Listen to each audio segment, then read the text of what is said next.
War is how leaders kill their subjects. Hey, nerds. So, Michele Foucault is my favorite 70s pervert post-structuralist philosopher who I never shut up about. I've been doing a series on his book, The History of Sexuality and Introduction, Volume 1.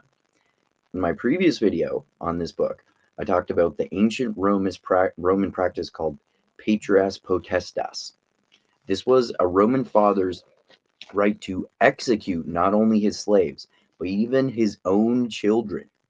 Until the functional mass end of monarchies and feudalism, as the main global form of government, kings and emperors could kill their subjects on a whim, even if they were not slaves.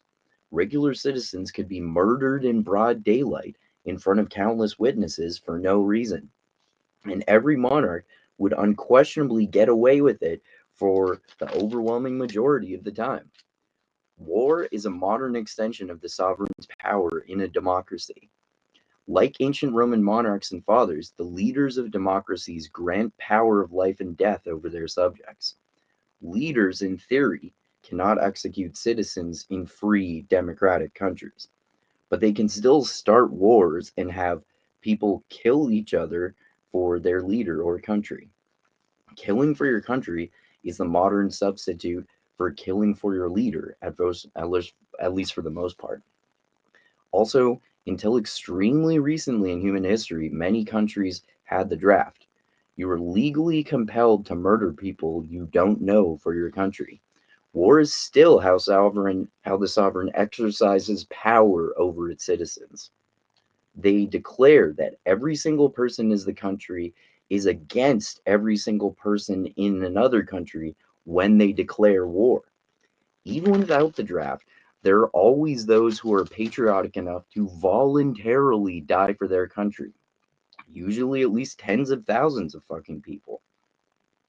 Thomas Hobbes was the 7th century conservative philosopher who I've mentioned before. Foucault questions Hobbes' claim that while every individual has the right to defend his life, even if it means death of others, this right is transferred to the prince, as Foucault says. This is still true to a much lesser extent with democratic leaders, since other than war, many countries still have capital punishment. The government can kill you if you commit the wrong crimes too many times, or even just the wrong crime.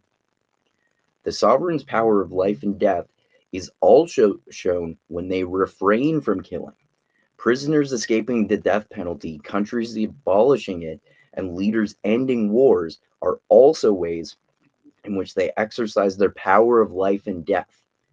The symbol of a leader's power of life and death over his or her citizens is the sword. In monarchies, power was usually used as a subtraction mechanism. Kings would levy taxes on products, goods, services, labor, and blood on their subjects. Power was a leader's right to seize things, time, bodies, and even life itself. Foucault focuses on the ancient and absolute form of the sovereign. However, democratic leaders still use what Foucault would have called relative and limited power that culminates in the privilege to seize hold of life in order to suppress it.